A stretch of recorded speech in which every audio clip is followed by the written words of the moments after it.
The office fluorescent lights hummed their familiar tune as I walked through the glass doors of Morrison and Associates, my laptop bag slung over my shoulder and a slight tan still visible on my face. 2 weeks in Costa Rica had been exactly what I needed after closing the Henderson deal. A $12 million contract that had taken 8 months of negotiations, late-night calls, and weekend presentations that had nearly cost me my marriage. If you're curious how this ends, feel free to like, comment, or subscribe. It really helps and means a lot. Well, look who decided to show up. The voice cut through my post-vacation calm like a rusty blade. Richard Morrison, my boss of 15 years, stood by the reception desk with his arms crossed, that familiar sneer playing across his thin lips. His gray suit was wrinkled, his tie slightly askew, signs that the office had been chaos without me. "Morning, Richard," I said, forcing a smile and nodding to Sarah behind the reception desk. "Good to be back." He let out a short, humorless laugh that made Sarah, our receptionist, look up from her computer with wide eyes. The morning chatter in the lobby died down as other employees sensed the tension. "Oh, you're back. Just so you know, you're not hard to replace, Jake. Honestly, we barely noticed you were gone. The office ran just fine without you." The words hung in the air like smoke after a gunshot. 15 years of loyalty, of staying late while others went home to their families, of fixing everyone else's mistakes without complaint, of missing birthdays and anniversaries and family gatherings, and this was my welcome back. I felt something cold settle in my chest, but my face remained perfectly calm. Sarah's mouth had fallen slightly open, and I could see Tom from accounting pretending not to listen while clearly straining to catch every word. Jennifer from marketing had frozen halfway through the lobby, her coffee cup suspended in midair. "Appreciate the heads up, Richard," I said quietly, my voice steady as granite. "Really helpful to know where I stand after all these years." His eyes narrowed, perhaps sensing something different in my tone, but the damage was already done. The seed of his own destruction had just been planted, and he was the one who'd watered it. "Don't take it personally, Jake," he added with that condescending tone I'd grown to hate. "It's just business. We all have our roles to play." "Absolutely," I replied, my smile never wavering. "We certainly do." As I walked toward the elevator, I could feel the eyes of my colleagues following me. Some looked sympathetic, others embarrassed by what they'd witnessed. But what Richard didn't know, what none of them knew, was that he'd just made the biggest mistake of his career. Walking to my corner office, the same cramped space I'd occupied for 5 years despite generating more revenue than anyone else in the firm, I couldn't help but think back to how it all began. The memories flooded back like scenes from a movie I'd rather forget. 2009. Fresh out of business school, eager and naive. "You've got potential, kid," Richard had said during my first week, clapping me on the shoulder outside his spacious corner office. "Stick with me, work hard, and you'll go places. I see a bright future for you here at Morrison and Associates." I'd believed him. God help me, I'd actually believed every word. "Really, Mr. Morrison? You think I have what it takes?" "Call me Richard." And yes, absolutely. But remember, success in this business isn't just about talent. It's about dedication. Are you willing to do whatever it takes? "Yes, sir. Whatever it takes." 2011. The Peterson Industries crisis. "Jake, I need you to stay over the weekend," Richard had said, not asked, barging into my cubicle at 6 p.m. on a Friday. "The Peterson presentation is falling apart, and if we lose them, we're looking at layoffs." "But Richard, I promised Emma I'd take her to see her parents this weekend. It's her mother's birthday and—" Jake. He'd shaken his head like I was a child who didn't understand basic math. "What's more important? One birthday party or keeping this company afloat? Besides, there will be other birthdays." I'd stayed, worked 72 hours straight, surviving on coffee and vending machine sandwiches, completely rebuilding the proposal from scratch. My back ached, my eyes burned, and I'd had to listen to Emma cry over the phone when I called to cancel our trip. "I'm sorry, Em. I know this is important to you, but it's always something, Jake. Always." "When does it end?" We'd saved the Peterson account. Richard got the promotion to senior partner, 2013, my father's funeral. "I know this is hard, Jake, But the Weinstein meeting can't be moved, Richard had said over the phone while I stood in the funeral home, watching my father's body being prepared for viewing. They fly back to Germany tomorrow. This is a $15 million contract. Richard, it's my father's funeral. Surely we can… Jake, your father would understand. He was a businessman, wasn't he? He'd want you to close this deal. Think of it as honoring his memory. I'd left my father's wake early, closed a $3.2 million deal in my funeral suit while my family sat around his casket wondering where I was, then drove back to finish saying goodbye to a man who'd taught me the yiko, value of hard work, but never at the expense of family. Where were you? My mother had asked, her eyes red with tears. Work emergency, Mom. I'm sorry. Your father always said work was important, but Jake, he also said family was everything. Richard got the credit in the company newsletter as the driving force behind the Weinstein acquisition. 2015. The promotion I'd earned. Look, Jake, I wanted to give it to you, but upper management thinks Bradley has more executive presence, Richard had explained, not meeting my eyes as he delivered the news in his office. You're too valuable in the field. You're our closer, our secret weapon. Bradley had been there 2 years. I'd trained him myself, shared every technique I'd learned, every client preference I'd memorized. But Richard, I've been here 6 years. I've brought in more revenue than… Revenue isn't everything, Jake. Leadership is about perception, about commanding respect. Bradley has that natural authority. What does that even mean? Richard had paused, looking uncomfortable. He just fits the profile better. You understand? Bradley was white, from old money, with an Ivy League MBA. I was the son of a mechanic who'd worked his way through state school. 2017. My wedding anniversary. Cancel your dinner plans, Richard had ordered, not even looking up from his computer when I'd stopped by his office at 4 p.m. Mitchell Industries is threatening to walk, and you're the only one who knows the account. Richard, it's my wedding anniversary. Emma and I have reservations at… Jake, marriages are a dime a dozen. $12 million accounts are not. Besides, if you close Mitchell, you can afford to take Emma somewhere much nicer next year. Emma had eaten alone at the restaurant where we'd had our first date, where I'd promised her that once I got established, work would stop consuming our lives. You missed our anniversary, Jake, she'd said when I came home at midnight, exhausted and smelling like the client's cigar smoke. I know, baby. I'm sorry, but I closed Mitchell. This could change everything for us. Nothing's going to change, is it? She'd whispered, and I'd pretended not to hear the defeat in her voice. I'd closed the Mitchell deal. Our marriage counselor got richer. 2019.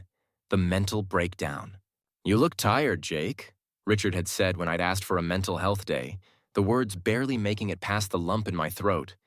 But we need the Morrison Group proposal done by Friday. Sleep when you're dead, right? I'd been having panic attacks for weeks. Couldn't sleep, couldn't eat, couldn't focus on anything except the crushing weight of expectations and deadlines and the growing distance between Emma and me. Richard, I think I need to see someone, a therapist maybe. I've been having these episodes where… Jake, we're all stressed. That's the nature of the business. You think I don't have bad days? You think any of us do? But we push through because that's what professionals do. This feels different. I wake up in cold sweats, and yesterday I had to pull over on the highway because I couldn't breathe. Look, take a long weekend after we submit this proposal. Go fishing or whatever it is you do to relax. But right now, I need you focused. I'd worked through what Emma later called my breakdown, delivering flawless work while falling apart inside. Richard used my ideas in his presentation to the board and got a $50,000 bonus. 2021. The pandemic pivot. While everyone worked from home, I'd spent 18-hour days rebuilding our entire client relations strategy. Video calls, digital presentations, virtual relationship building. I'd saved the company while Richard figured out how to unmute himself on Zoom. Jake, thank God you're on this call, Richard had said during our daily strategy meeting, his face pixelated and frozen on screen. Can you walk everyone through the digital transition plan again? My connection keeps cutting out. For the 100th time, I'd explained the system I'd designed, the the relationships I'd cultivated, the trust I'd built with clients who were terrified of losing face-to-face contact. It's all about personal connection, I'd said, looking at the gallery of faces on my screen. These clients aren't just accounts. They're people who are scared and uncertain. We need to be their anchor. The clients loved the new approach. Richard got the industry award for innovation in client relations during crisis. 2023. The Henderson deal. "This is the big one, Jake," Richard had said, practically salivating as he paced around my office. "Land Henderson Industries, and it'll change everything for the firm. We're talking about a partnership that could set us up for the next decade. 8 months of negotiations, weekend flights to 3 different states, missing Emma's birthday, our anniversary, Christmas morning with her parents, sleeping in airport hotels and rental cars, living on energy drinks and determination." "Jake, where are you?" Emma had called on Christmas morning. "Phoenix. Henderson's CEO wanted to meet before the holidays and—" "It's Christmas, Jake. Your nieces are here. Your mother's been asking for you." "I know, baby. I know. But this deal, if I close this, everything changes. We can finally start that family we've been talking about. We can buy the house. We can't do any of that if you're never here." But I'd persisted, pushed through, closed the deal on New Year's Eve while Emma celebrated alone at a party I'd promised to attend. $12 million. The biggest deal in company history. Richard's name went on the contract as the primary negotiator. And now, after all of that, after 15 years of bleeding for this company, he had the audacity to tell me I was replaceable. The funny thing was, he was right. I was replaceable. I just wasn't going to be replaced by him. That evening, I sat in my home office, the one Emma had set up for me years ago when the lines between work and life had completely blurred, and stared at my laptop screen. The cursor blinked in the empty document like a heartbeat, mocking my indecision. "How was your first day back?" Emma asked from the doorway, 2 cups of coffee in her hands. She was wearing the blue robe I'd bought her for Christmas 3 years ago, the one she'd opened alone because I'd been in Seattle closing the Morrison deal. "Enlightening," I said, accepting the mug gratefully. The smell of her vanilla creamer brought back memories of mornings when we used to have time for each other, when we'd sit at the kitchen table and plan our future instead of me checking emails while she ate breakfast alone. She settled into the chair across from my desk, tucking her legs beneath her. At 42, she was still beautiful, but I could see the lines around her eyes that hadn't been there when we married. Lines that spoke of too many dinner parties attended alone, too many anniversaries celebrated with takeout and apologies. "Richard said something, didn't he?" Her voice was gentle, but I caught the edge beneath it. She'd learned to read my moods after 15 years of marriage and 10 years of watching Richard chip away at my soul. "He told me I was replaceable," I said simply. Emma was quiet for a long moment, then set down her coffee cup with deliberate care. "How did that make you feel?" "Honestly?" "Relieved." She raised an eyebrow. "Relieved?" For 15 years, I've been killing myself trying to prove my worth to someone who never valued it in the first place. Today, he finally gave me permission to stop trying. "What are you going to do about it?" I looked at her, really looked at her, and saw something I hadn't seen in years. Hope. She was hoping I'd finally had enough. "I'm going to take his advice," I said, turning back to my laptop. My fingers found the keys, and I began to type, "Dear Marcus, I hope this email finds you well. I know it's been several months since we last spoke, but I wanted to reach out regarding the conversation we had about opportunities at Blackstone Strategic. Marcus Chen, Director of Business Development at Blackstone Strategic, Morrison & Associates' biggest competitor. We'd met at an industry conference 6 months ago, and he'd spent an hour trying to convince me to jump ship. Your reputation precedes you, Jake," he'd said over drinks in the hotel bar, his business card still sitting untouched on the table between us. "Everyone knows you're the real talent at Morrison. We'd love to have someone with your client relationships and track record. I appreciate the offer, Marcus, but I'm loyal to Morrison." Richard took a chance on me when I was nobody. Marcus had laughed, not unkindly. "Jake, Richard didn't take a chance on you. You made Richard rich. There's a difference." I'd declined then, still stupidly loyal to Richard and the firm. But Marcus had been persistent, following up every few weeks with casual emails about industry trends and subtle mentions of their growing team. I'm ready to explore new opportunities, and I wanted to see if your offer still stands. I have some developments that might be of mutual interest. Best regards, Jake Sullivan. I hit send before I could change my mind. My phone buzzed 30 minutes later. Jake, I can't tell you how happy I am to hear from you. Marcus's voice was warm with genuine enthusiasm. Of course the offer stands. In fact, we've been hoping you'd reconsider. What would the timeline look like? I asked, surprising myself with how calm I sounded. How's tomorrow sound for a conversation? I'm free anytime after 10 a.m. and Jake, I have a feeling you're going to love what we've been building here. Tomorrow works. Marcus, can I ask you something? Shoot. Why have you been so persistent? I'm sure you have plenty of qualified candidates. Marcus was quiet for a moment. Jake, in this business, talent is common, vision is rare, and what's rarest of all is someone who can build genuine relationships with clients. You don't just close deals, you create partnerships. That's not something you can teach or replace. After we hung up, Emma came over and put her hands on my shoulders. How do you feel? She asked. Terrified, excited, free. I turned to face her. I'm sorry for all of it, for choosing work over us, for missing so much, for letting Richard convince me that loyalty was more important than self-respect. She cupped my face in her hands. Jake, you don't need to apologize for working hard. You need to apologize for working for someone who didn't deserve it. The next morning, I woke up before my alarm for the first time in months. Emma was still asleep, her dark hair spread across the pillow like silk. I kissed her forehead softly and she stirred. Big day? She whispered. The biggest? I replied. Good. It's about time. I dressed carefully, my best navy suit, the tie Emma had given me for Christmas, the lucky cufflinks my father had worn to every important meeting. If I was going to burn bridges, I was going to look good doing it. The office was quiet when I arrived at 7:30 a.m. Sarah wasn't at her desk yet, and most of the team wouldn't arrive for another hour. Perfect.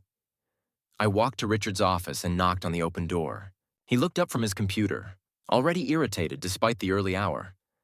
What is it, Jake? I'm busy reviewing the Henderson quarterly reports. You know, making sure everything's running smoothly.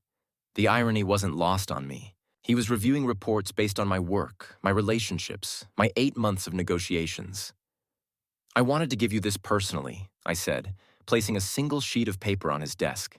He glanced down, and I watched the color drain from his face as he read the header. Letter of resignation. What the hell is this? He sputtered, snatching up the paper. It's pretty self-explanatory, Richard. Today's my last day. Your last day? You can't just... There's protocol, there's notice periods, there's nothing, I interrupted, my voice calm and level. I'm an at-will employee, just like you've reminded me countless times. I choose not to will myself to be here anymore. This is insane, Jake. You can't leave without notice. What about the Henderson account? What about the Morrison Group renewal? What about the Peterson Industries expansion? What about them? I shrugged. You said it yourself yesterday. I'm not hard to replace. I'm sure you'll figure it out. Richard's face was shifting through several shades of red. This is about yesterday? Jesus Christ, Jake, you can't be that sensitive. It was just a joke. A joke? I leaned forward slightly, and something in my expression made him lean back. 15 years of loyalty, and you think telling me I'm worthless is funny? I didn't say you were worthless. You said I was replaceable, in front of the entire front office, like I was some intern you could dispose of when convenient. My voice remained perfectly level, which seemed to unnerve him more than shouting would have. Look, maybe I was having a bad morning. Maybe you were being honest, I finished. And you know what? You were right. I am replaceable, just not by you. What does that mean? It means you're about to find out exactly how replaceable I am. Richard stood up abruptly, his chair rolling backward into the wall. Jake, Let's be adults here. We've worked together for 15 years. Surely we can work through this. Adults? I laughed, and the sound was cold even to my own ears. Richard, adults don't humiliate their employees in public. Adults don't take credit for other people's work. Adults don't demand that their staff miss funerals and anniversaries and mental health crises. I never demanded. You didn't have to demand. You just made it clear that my job depended on it. He was quiet for a moment, and I could see him calculating, trying to figure out how to salvage this. Jake, I'll be honest with you. You're right. I haven't always been the best manager, but we're a team. I need you. The company needs you. You need me? I stood up slowly. Where was that need when Bradley got the promotion I earned? Where was that need when you took credit for saving Peterson Industries? Where was that need when I was falling apart and begging for help? Look, mistakes were made. But we can fix this. Name your price. My price? I smiled, and Richard actually flinched. My price is my dignity, Richard, and that's not for sale. I turned to leave, then paused at his office door. Oh, and Richard? No hard feelings. I just took your advice. Apparently I'm easy to replace. The last thing I saw before walking out was his mouth hanging open like a fish gasping for air. I was in Marcus Chen's office at Blackstone Strategic by 10 a.m. The contrast was immediate and striking. Glass and steel instead of wood paneling, natural light streaming through floor-to-ceiling windows instead of fluorescent gloom, and an energy that buzzed with innovation rather than stagnated tradition. Jake, welcome to Blackstone, Marcus said, rising from behind a desk that looked like it belonged in the future. He was younger than Richard, maybe 45, with an energy that suggested he'd actually worked his way up rather than inherited his position. I have to say, your timing is perfect. How so? We just landed the preliminary meeting with Henderson Industries. They're looking to expand their strategic consulting relationship beyond Morrison, and apparently, they specifically requested to work with the architect of their success. Marcus grinned. Their words, not mine. I felt a warm glow of satisfaction spread through my chest. After months of Richard taking credit for my work, it was gratifying to know the clients knew who had really been driving their success. When's the meeting? Next week. But first, let's talk terms. The conversation that followed was surreal. Not just because Marcus was offering me a 40% salary increase, stock options, and a real path to partnership, but because he treated me like a human being. He asked about my ideas, my vision for the department, my thoughts on industry trends. Tell me about your approach with Henderson, Marcus said, leaning back in his chair with genuine interest. What made that deal work when so many others fall apart? Honestly, I listened to them. Richard always talks about closing techniques and pressure points, but Henderson wasn't looking for a vendor. They were looking for a partner, someone who understood their business well enough to anticipate their needs. Give me an example. During the negotiations, their CFO mentioned they were concerned about quarterly fluctuations in their manufacturing costs. Instead of just proposing a standard consulting package, I spent 3 weeks researching their supply chain and identified 2 bottlenecks that were causing the fluctuations. By the time we had our next meeting, I had a detailed plan to address those specific issues. Marcus was nodding enthusiastically. That's exactly the kind of strategic thinking we need here. At Blackstone, we don't just want consultants. We want problem solvers. I want to be clear about something, Marcus said as we wrapped up. We don't just want your client relationships, Jake.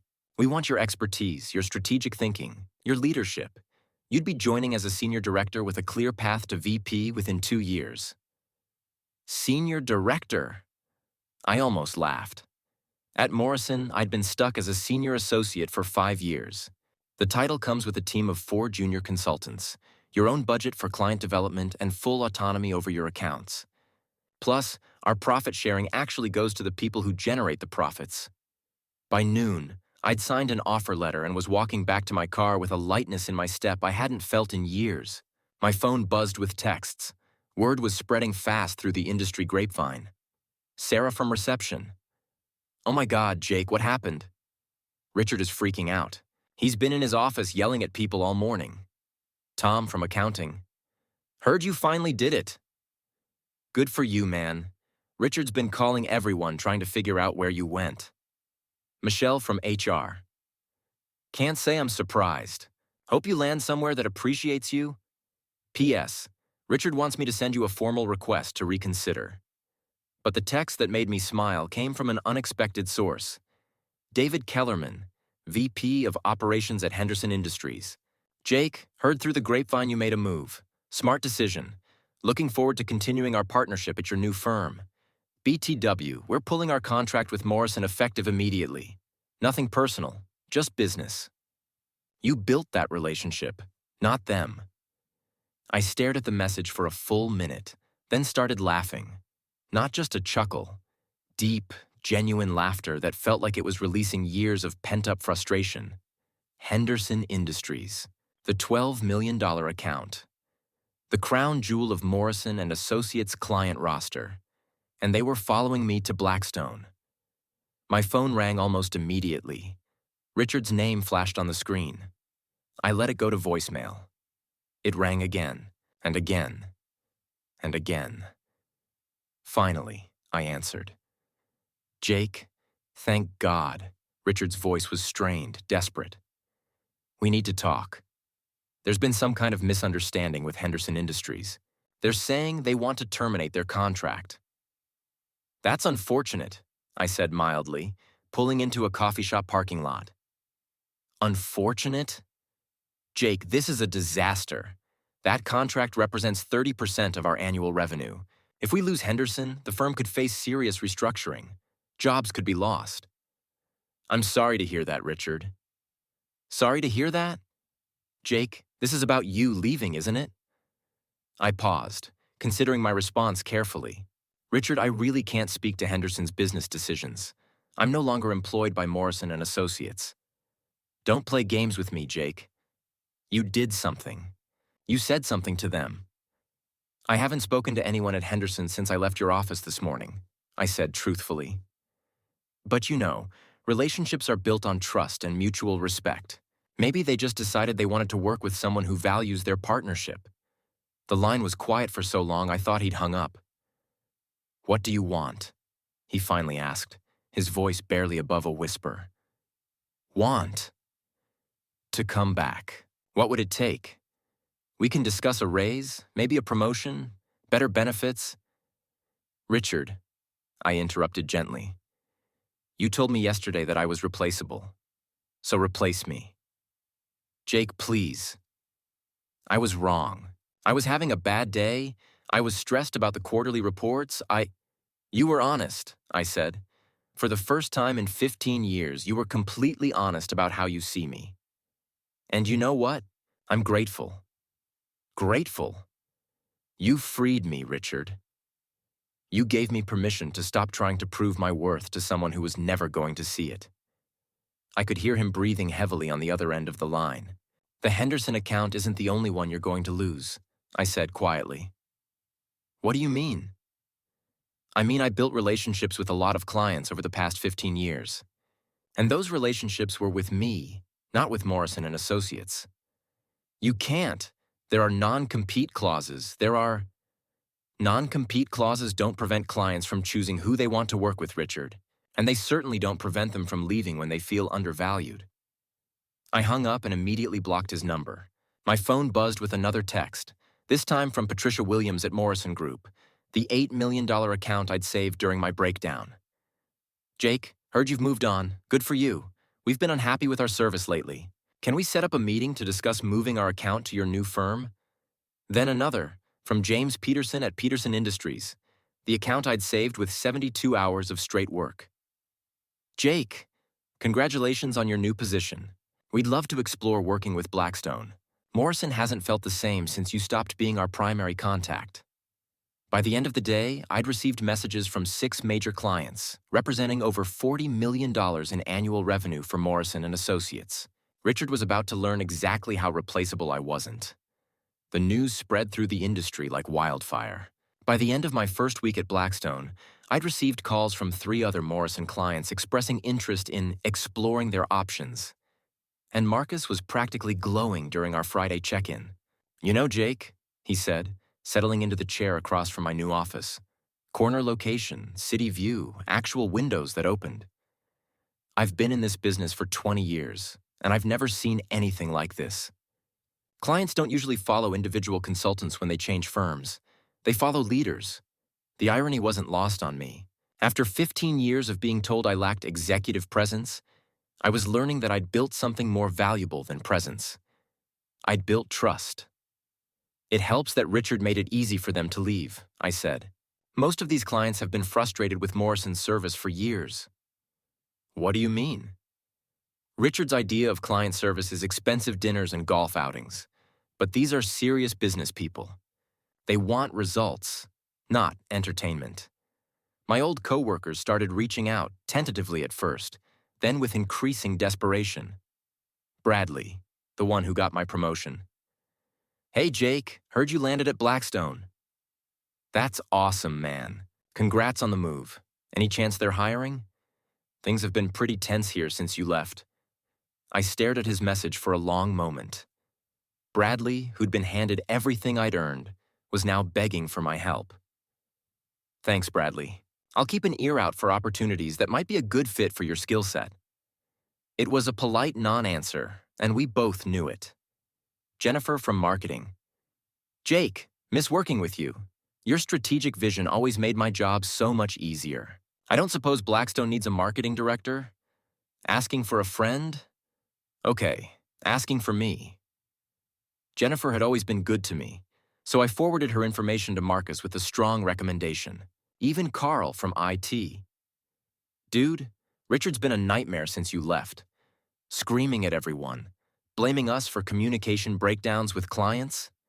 Got any openings for a system administrator? The most satisfying call came from Michelle in HR.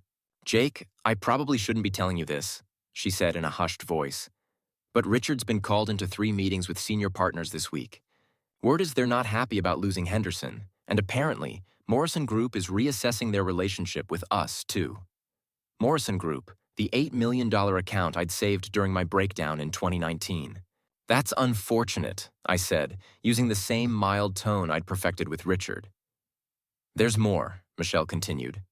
Richard tried to tell the partners that you'd sabotage the accounts, but David Kellerman from Henderson sent an email to the senior partners, explaining exactly why they left. He specifically mentioned Richard's dismissive attitude toward key personnel and said they'd lost confidence in the firm's leadership. I almost felt sorry for Richard. Almost. Jake, Michelle's voice dropped even lower, they're talking about letting him go. After 20 years with the firm, the senior partners are furious that he let you walk away. What are they saying exactly? Mr. Hartwell, you know, the founding partner, he said, and I quote, "We just lost our best revenue generator because Richard's ego couldn't handle sharing credit." Apparently, there's been talk for years about Richard taking credit for your work. That evening, Emma and I celebrated at the same restaurant where I'd eaten alone on our anniversary 2 years ago. The symbolism wasn't lost on either of us. So, how does it feel? She asked, raising her glass of wine. Being irreplaceable? It feels, I paused, considering the question seriously, like I should have done this years ago. She reached across the table and took my hand. I'm proud of you, Jake. Not just for leaving, but for finding your worth. My phone buzzed with another text from a former colleague, but for the first time in 15 years, I ignored it. Work could wait. My marriage had waited long enough. You know what the best part is? I said, intertwining my fingers with hers. What? For the first time in 15 years, I'm excited about Monday morning. 3 weeks after my departure from Morrison and Associates, I was settling into my new office. Corner location, city view, actual windows that opened. When Marcus knocked on my doorframe. Got a minute? There's someone here to see you. Behind him stood a familiar figure, but it took me a moment to recognize Richard without his usual arrogant swagger. He looked smaller somehow, diminished. His expensive suit hung loose on his frame, and there were dark circles under his eyes that suggested he hadn't been sleeping well. "Hello, Jake," he said quietly. Marcus raised an eyebrow. "I'll leave you two alone. Jake, just shout if you need anything." After Marcus left, Richard stepped into my office and closed the door behind him. He looked around at the modern furnishings, the awards already being mounted on my wall, the stack of new client proposals on my desk. "Nice place," he said, his voice hollow. "It is. What do you want, Richard?" He took a deep breath, like a man preparing to jump off a cliff. "I want to apologize." I leaned back in my chair and waited. "What I said to you, the way I treated you, it was wrong. You didn't deserve that. You didn't deserve any of it." His voice cracked slightly. 15 years of loyalty, and I threw it away with one stupid comment. "Yes, you did." He flinched at my bluntness. "The partners have asked for my resignation, Jake. Henderson, Morrison Group, Peterson Industries, 3 other major accounts. They all followed you here. The firm we're in serious trouble." "I'm sorry to hear that." "Are you?" The question came out sharper than he probably intended. I considered it honestly. "Actually, yes, I am sorry. Sorry it had to come to this. Sorry you couldn't see what you had when you had it. Sorry for all the people who are going to lose their jobs because of your pride." He was quiet for a long moment, staring at his hands. "Is there any way to fix this?" "Fix what, Richard?" "The accounts. The clients. If you talk to them, explain that it was a misunderstanding." "A misunderstanding?" I stood up slowly, and he took an involuntary step backward. "Richard, there was no misunderstanding. You meant exactly what you said. You've been saying it in different ways for 15 years. That's not... I never... Every time you took credit for my work, every time you promoted someone less qualified, every time you made me choose between my family and your demands, you were telling me I was replaceable." My voice remained calm, but there was steel in it now. The only misunderstanding was mine, thinking that loyalty and hard work would eventually be rewarded. Richard's face crumpled. "Jake, please. 20 years with the firm, my reputation, my career. We'll survive," I finished. "You're talented, Richard. Talented at managing up, at playing politics, at taking credit for other people's work. You'll land on your feet. But not at Morrison and Associates. No, probably not." He looked around my office one more time, taking in the success that could have been his if he'd just treated people with basic respect. I really screwed this up, didn't I? For the first time since he'd walked in, I felt a flicker of sympathy for him.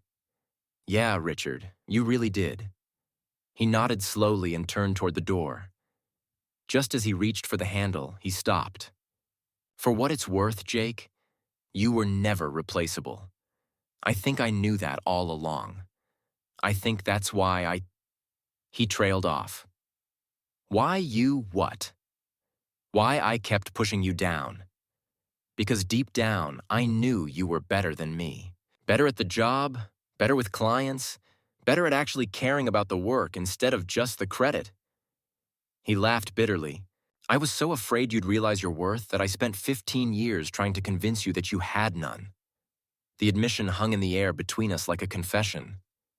"You know what the really pathetic part is?" Richard continued, his voice barely above a whisper. "I could have promoted you years ago, made you a partner. We could have built something incredible together. But my ego, my insecurity, I destroyed the best thing that ever happened to that firm." "Richard, no, let me finish. You want to know why I said what I said when you came back from vacation? Because seeing you relaxed, seeing you happy, it reminded me of everything I'd stolen from you. All those anniversaries, all those family moments, all those promotions you earned that I gave to someone else. I was so eaten up with guilt that I lashed out at the one person who'd never done anything but try to make me look good." He opened the door and walked out, but paused in the hallway. "I hope you succeed here, Jake. You deserve everything you're getting and more." After he left, I sat in my chair for a long time, staring out at the city skyline. My phone buzzed with a text message. I almost ignored it, but something made me check. It was from Richard, sent just minutes ago. "I know you won't believe this, but I hope you succeed at Blackstone. You deserve everything you're getting there. You deserved it at Morrison too, and I'm sorry I was too small to see it. I stared at the message for a moment, then typed my response. Thanks, Richard. I hope you find a place that appreciates what you have to offer too. I hit send, then immediately followed up with one more message. By the way, told you I was just taking your advice. 3 dots appeared, showing he was typing a response. They disappeared. Appeared again. Disappeared. Finally, a single word came through. Touché. But that wasn't the end of it. An hour later, my phone buzzed again with a call from an unknown number. Jake Sullivan. Mr. Sullivan, this is Patricia Morrison, senior partner at Morrison and Associates. I recognize the name. Richard's sister-in-law, one of the founding partners who'd built the firm from nothing 30 years ago. Mrs. Morrison, what can I do for you? I think the question is what we can do for you. I'm calling to offer you Richard's position. Senior partner with full equity participation and complete autonomy over client relations. I was quiet for a moment, processing the offer. That's generous, but I'm quite happy at Blackstone. I understand. But Jake, I've been watching this situation unfold, and I want you to know that Richard's behavior doesn't represent the values this firm was built on. We made a mistake letting him treat you the way he did.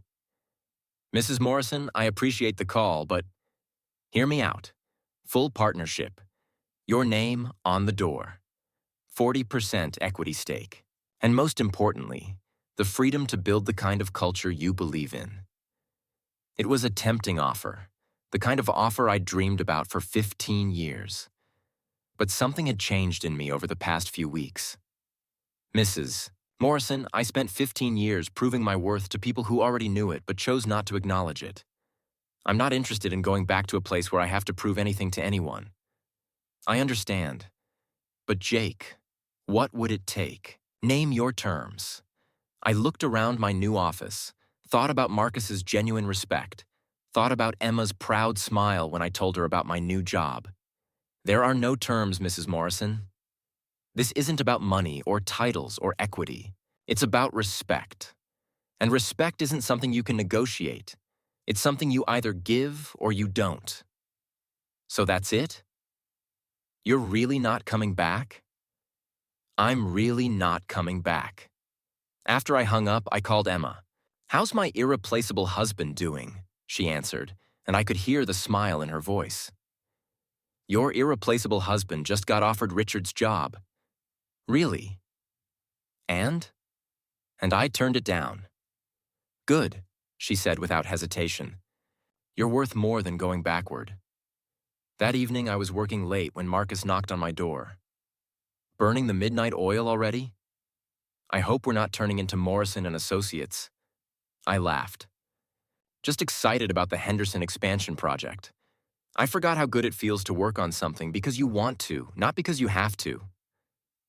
Jake, can I tell you something? Marcus sat down across from my desk. I've poached a lot of talent over the years. Usually they bring their skills and maybe a client or two. But you've brought something different. What's that? Hope. The whole team has been watching how you handle clients, how you build relationships, how you actually seem to enjoy what you're doing. It's infectious. I spent so many years grinding through work that I forgot it could be enjoyable. Well, whatever you're doing, keep doing it. Our client retention rate has gone from 73% to 94% since you joined, and we haven't even finished your first month. After Marcus left, I sat back in my chair and smiled. My phone buzzed with a text from an unknown number. Jake, this is David Kellerman from Henderson. Just wanted you to know that your old boss came by our offices today trying to convince us to come back to Morrison. Told him we were happy with our new partnership. Thought you should know. I typed back, thanks for letting me know, David. Looking forward to our strategy session next week. But David wasn't done. By the way, he kept insisting that you'd poisoned us against Morrison. Had to explain to him that respect isn't poison, it's medicine. Some people just don't know the difference. I laughed out loud at that one. Then I forwarded the message to Emma with a note. Thought you'd enjoy this. She texted back immediately. That's the most romantic thing anyone's ever said about my husband.